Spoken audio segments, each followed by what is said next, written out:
Flasim për histori, flasim për gjërat bukura, për detajet cilat ruhen me kaq fanatizëm, për koleksione të periudhave të ndryshme historike, por ajo çfarë do t'i paraprim edhe bisedës në vazhdim është flasim për një nga perlat e Bregdetit shqiptar, siç është Saranda. Është gati ajo me gjitha sfidat që ka sezoni turistik veror të presë kështu turistët. Do t'jemi në komunikim të drejtë për drejtë online me zotin Arben Çipa, kreu i shoqatës së operatorëve turistik Sarandë. Mirëmëngjes.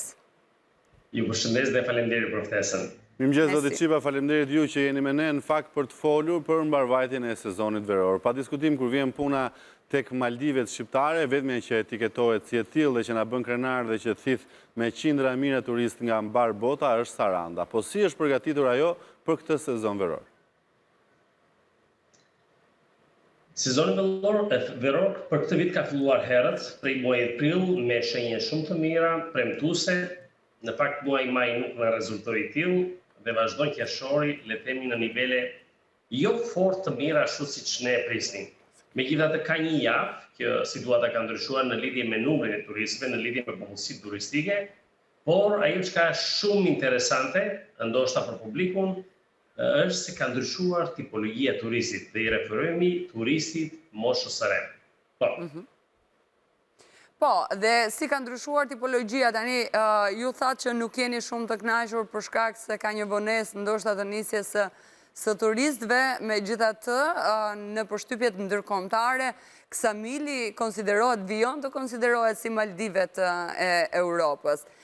Pritshmëria edhe qasja apo perceptimi, vlerësimi që kanë turistët kur vinë dhe vizitojnë Ksamilin dhe në tërësi Sarandën, është e njëjtë me atë që kanë dëgjuar më herët?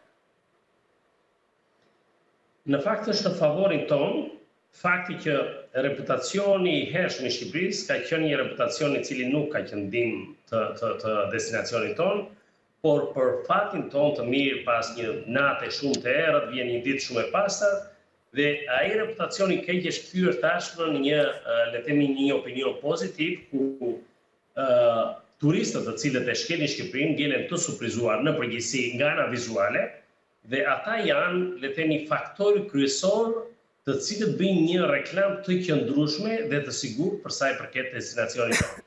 Pra në këtë kuadër, nga ana vizuale padyshim surprizojnë të gjithë turistët. Për arsye se ata pritshmëritë e tyre janë diçka tjetër. Ky është thelbi.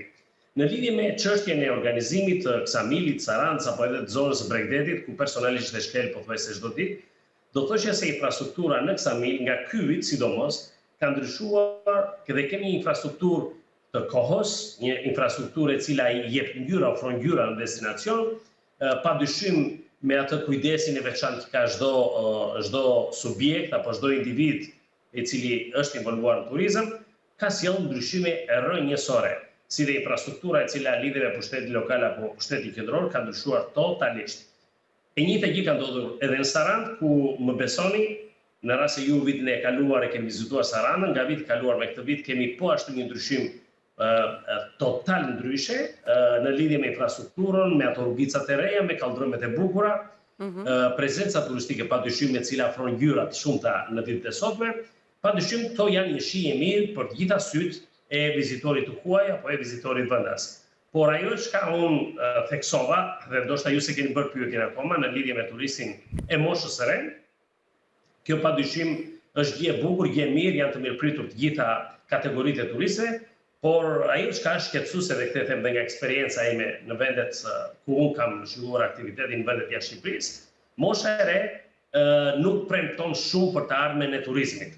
Dhe do të thoshja kështu në mënyrë pak edhe të frikshme, në një destinacion kur prevalon mosha e re në krahasim me gjeneratat e tjera, do të thoshja se është një fillim i një fundi i cili uroj të jetë sa më larg nga kjo që unë shpreha pak më parë. Po. Bukur, megjithatë, kur vjen puna tek turizmi, pa diskutim që Shqipëria bashkë me Sarandën kanë filluar të krijojnë një turizëm të qëndrueshëm. Vit pas viti rriten numrat, njerëzit janë të kënaqur, ka nga ata turistë që vendosin të rikthehen për herë të dytë edhe të tretë, dhe kjo është një shenjë pozitive. Megjithatë, kur vjen puna tek gjërat që kemi ne në dorë për të bërë, pa diskutim që mësojmë ndonjëherë edhe nga gabimet tona. Nëse i referohemi sezoneve të mëparshme, cilat kanë qenë sfidat për të përmirësuar situatën dhe cilat, le të themi, kanë qenë të realizuara për këtë vit që presim të nisë, pra, sapo ka nisë.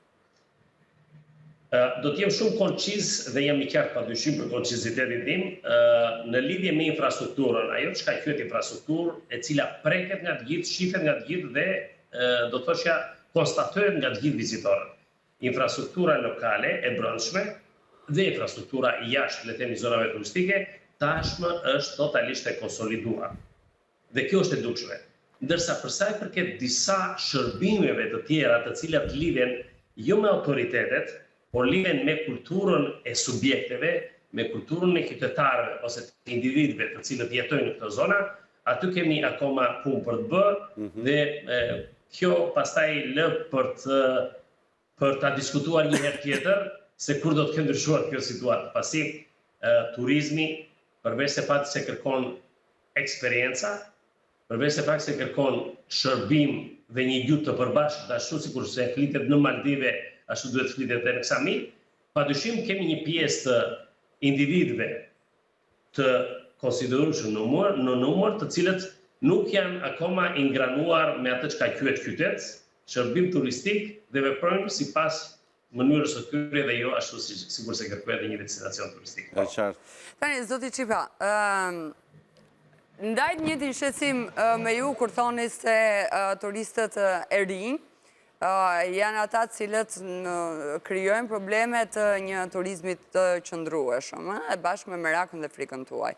Por krahas kësaj, ne kemi parë që turisti i huaj nuk ka probleme të tipit të përshtatjes, jo domosdoshmërisht i duhet një shezllon, jo domosdoshmërisht i duhet një çadër, mund të ulet dhe në breg të detit, pra sepse ashtu e ka kulturën nga vendi ku vjen. Për fat keq edhe Saranda, vitin e kaluar, apo edhe para 2 vitesh, apo edhe më tej, ka rezervuar incidente të natyrës që një pronari, një subjekti turistik e ka ngritur turistin, ka bërë një figurë të keqe, etj. Si rrjedhoi e këtyre incidenteve, sigurisht që u mor përsipër që të pasqyrojë një tjetër ligj i rëndësishëm për këtë sezon ku jemi. Hapësira 50 me 50, hapësira publike 50% e lirë. Sa po zbatohet në Sarandë kjo?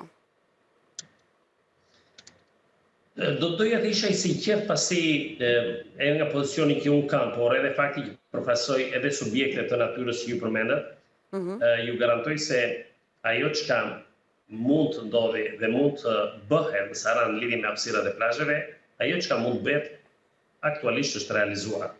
Është realizuar pasi nuk ka hapësira të tjera, nuk ka mundësi të tjera më të mëdha për të dalluar, le të themi, në sjelljen tonë më të mirë të hapësirave. E them këtë për arsye se popullsia turistike në zonën e Sarandës dhe të Ksamilit sidomos është shumë e lartë. Dhe në çdo formë, si do që të marrim masat, si do që të krijojmë hapësirat janë të vogla si hapësira fizike. Dhe ajo që ne kemi propozuar edhe në projektet afatgjatë, duke konsultuar edhe me ministren, me projektet për vazhdimsinë, ajo që ka është shumë e detyrueshme dhe është një zgjidhje në përqindje serioze, është kur jepen lejet e ndërtimit të imponohet brenda projektit tyre që pishinat të jenë të përfshira në çdo akomodim, në çdo strukturë e cila lidhet me akomodimin e turistëve. Së pari. Së dyti, hapësirat e Bregdetit në zonën e Sarandës dhe të Ksamilit janë të pakta në numër. Dhe ajo që kemi propozuar përsëri është që të ndërtohet një projekt nga Ministria përkatëse, nga Ministritë përkatëse, me qëllim që të lëshojnë hapësira me një projekt të përcaktuar, me qëllim që të zgjerohet vija bregdetare. Dhe çdo individ, çdo subjekt ka të drejtë të aplikojë, të investojë dhe në rast se do të jetë i suksesshëm, kjo gjë do të duket, në rast se nuk do të jetë i suksesshëm, do të tërhiqet atëherë dhe do të lërë vendin të kujt tjetër. Dakor, kjo është në kushtet e një propozimi, është plan, ide, po flasim konkretisht si do të funksionojë këtë vit, edhe për shkak të mungesës së hapësirave që thoni ju. Si do të funksionoj? Do të vi turisti, nuk do preferoj që të marri një shezlon të paguaj aq sa që është çmimi aty, po do ulet në breg të detit. Sërish do t'i shohim ato pamje që del pronari i subjektit edhe do t'a ngrejë turistin, do t'a përzej, apo jo? Kjo ishte pyetja, shumë konkrete, shumë e drejt për drejt. Shumë e qartë. Hapësirat janë ato të cilat janë, do të implementohet pjesa e përqindjes për turistin e cila duhet jetë e lirë, e cila ndodh aktualisht, dhe pjesa tjetër do të jetë në shërbim të subjekteve. Tashi do ta shohim fund tetorit për sa i përket opinioneve. Shumë e thjeshtë. E qartë, dhe për ta përmbyllur zoti Çipa intervistën së bashku, çdo vit në qytete të ndryshme krijohen hotspote të ndryshme sa i përket ndoshta edhe investimeve të subjekteve, apo atje ku ndoshta edhe qeveria do që ta kalojë vëmendjen. Në këtë vit që po flasim, në Sarandë, cilat do të jenë, le të themi, destinacionet më të vizituara, ose plazhi më i frekuentuar, apo le të themi qendrat historike më të frekuentuara? Do të filloj nga pjesa blu, e cila është pjesa e cila tërheq pjesën më të madhe të turistëve, pasi e përmenda edhe pak më parë, moshat e reja preferojnë adrenalinën dhe aktivitetet të natyrës, të ujrave, të tureve me anijet përkatëse, me skafet e tjera. Pra, prevalon pjesa e shërbimit të detit. Dhe kjo padyshim është bërë slogani i vendit tonë, ku në Sarandë preferencat e të rinjve ose dhe moshave të avancuara mund të kesh shërbime të ndryshme për sa i përket lidhjes me detin. Pastaj, lëvizjet të cilat janë klasike dhe janë tashmë të suksesshme dhe të qëndrueshme, është ajo e Butrinit, nga një kategori e caktuar e vizitorëve. Kemi Gjirokastrën, e cila le themi tashmë edhe me rrugën e shkurtër, edhe me aksesin që ka me Sarandë, le themi, të gjitha moshat duke marrë një automjet me qira e kanë të programuar të paktën një vizitë ditore në Gjirokastër. Dhe kemi dhe zone Bregdetit, ku aty implementojnë disa lëvizje të jeep safarit e tjera, ku jepet një mundësi që edhe zone Bregdetit ta prekin në një farforme në mënyrë krejt ndryshe dhe jo me një automjet me qira. Pra këto janë 4 destinacionet highlight, do thoshja, të cilat ose 4 shërbimet, të cilat janë më të preferuarat. Tani, jemi në sekonda limit, duhet ta kishim mbyllur bisedën, por unë nuk rri dot pa ju bërë dhe pyetjen e fundit.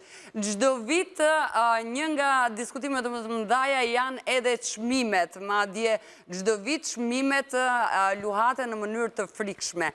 A do të mundemi ta përballojmë dot këtë sezon Sarandën apo jo, në raport me çmimet? Kemi qenë të çuditshëm në momente të caktuara, kemi vënë mend dhe jemi të kujdesshëm dhe nga konstatimi juaj të lini mesazhin që diçka nuk shkon mirë dhe kjo përsëri ndihmon. E qartë, faleminderit zoti Çipa. Sezon të mbar. Sezon të mbar. Faleminderit. Dhe le të urojmë, shpresojmë të jetë edhe turisti i kënaqur dhe dalim me përshtypjet më të mira. Bukur, dhe bashkë me këtë bisedë ne kemi përfunduar pjesën e dytë programit të ditës së sotme, shkojmë në reklama, mirëpresim edhe një herë në përditësimin e informacioneve të tyre, Mario Merhorin, Klaudia Murata, së bashku takohemi duke kapur matë çunat e Radio Tiranës në Kapë Ditën.